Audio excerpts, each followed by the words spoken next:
YouTube, it is once again your favorite gamer here, Above Average Cody, coming at you with a very important question that is not asked enough. Why are dead zones so important here on Halo Infinite? Now, dead zones are in nearly every game for your controller, for the sticks.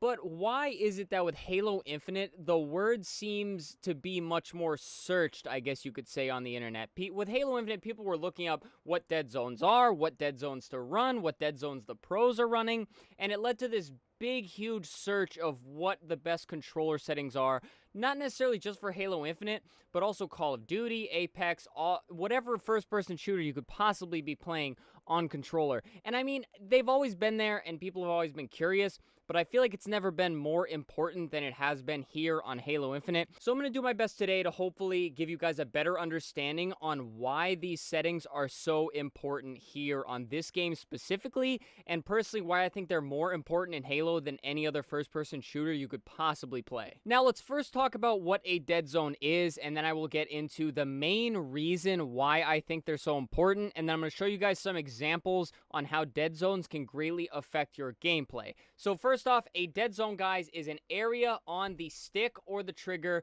where the game is not registering a movement being made on the controller. So a center dead zone, guys, you guessed it, is the center little dead circle where the stick should be resting. No matter what the stick does in this dead zone, it is not registering any input. So if you have a smaller dead zone, less of a movement on the stick will make the game register movement. And if you make that dead zone bigger or increase the center dead zone value, you are making a bigger circle around the stick so that you can move the stick around and no movement is registered. So obviously you guys already know you want this value lower, and then if the value is too low, say your stick is resting outside of that dead zone, that is when you get what we call stick drift. So basically your stick is resting, you are not moving your controller, but the game has your stick marked outside of the dead zone, therefore it is registering movement even though you are not making any, and the stick will just drift and keep moving. This often happens on older controllers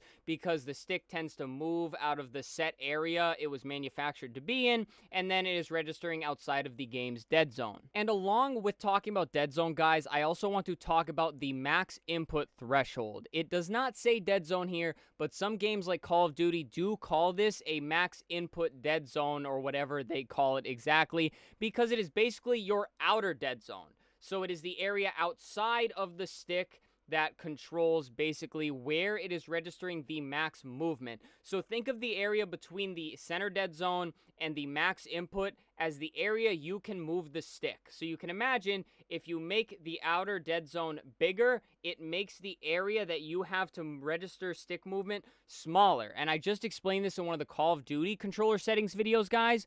If you make the max input threshold smaller and closer to your center dead zone, then you have less of an area to move the stick. So I used examples like fine aim movements or walking. For example, you push the stick a little bit so you can walk slower so enemies won't hear you. Basically, if you make that area smaller, you're not able to do those fine movements because the game is automatically registering the max input movement, because if you go into that outer dead zone area, then you are forced to register the maximum movement. I really hope it makes sense, guys, but to put it in the simplest terms ever, center dead zone, nothing is happening, your stick is not moving. Outer dead zone, your stick is just automatically making the maximum input. So if you touch that dead area around the stick, the game is registering the maximum input your stick can possibly do in-game. Okay, that was a lot of talking. Now I'm going to tell you guys why I think it is so important in this game compared to other games. Now, 1v1 gunfights in Halo are considered games of chess because they are very complicated. It comes down to a single bullet, a single movement. You should have strafed right when you should have strafed left. Oh my god, that guy is strafing like a demon. I can't hit my bullets.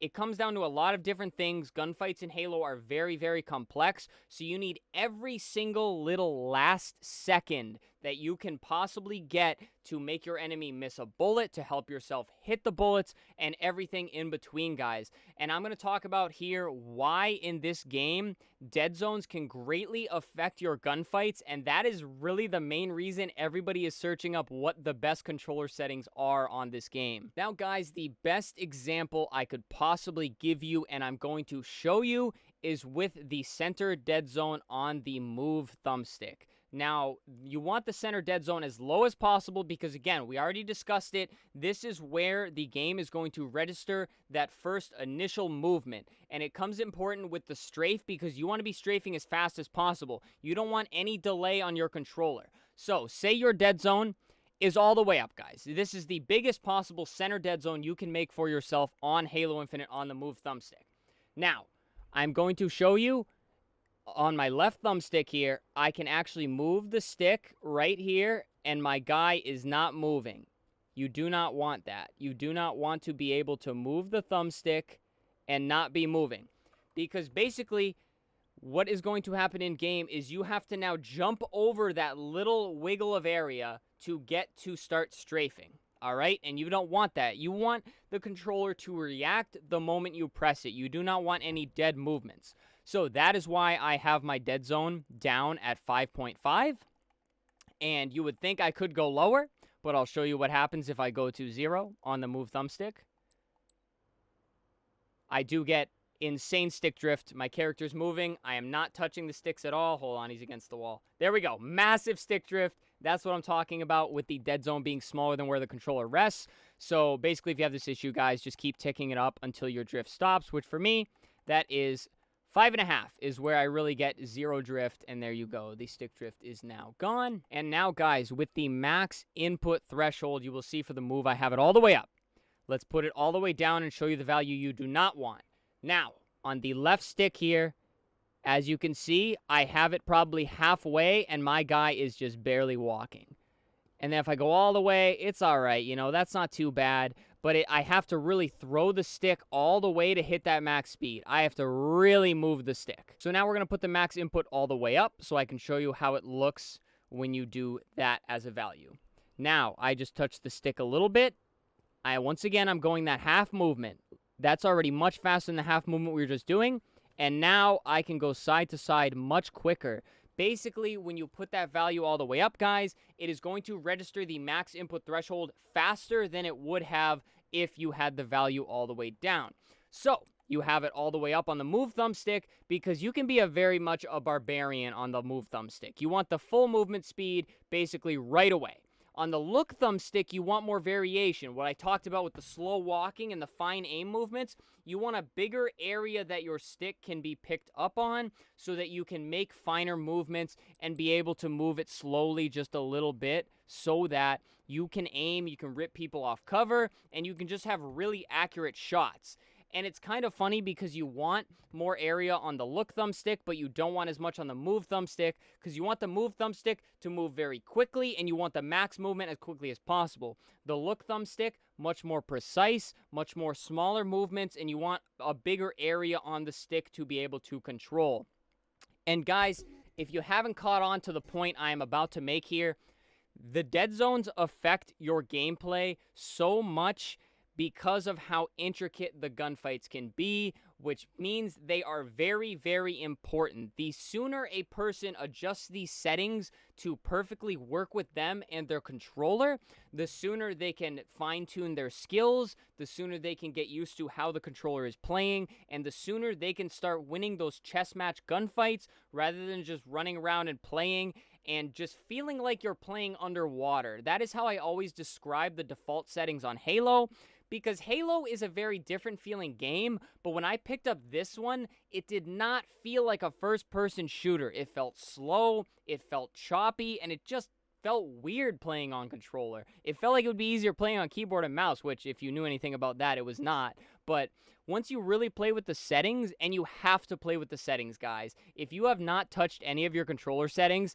Go watch some of my other controller videos. I'll link some of the best ones down below in the description, guys, and you will be amazed at how much your gameplay, it may not necessarily instantly improve, that may take some getting used to, but it will instantly feel better. It'll feel more like a true first-person shooter, and once you get used to it, it'll be more fluid, and you will enjoy it. It'll feel just phenomenal, and then you can start winning those chess match gunfights. And guys, hopefully overall this gave you a much better understanding on why dead zones are so important.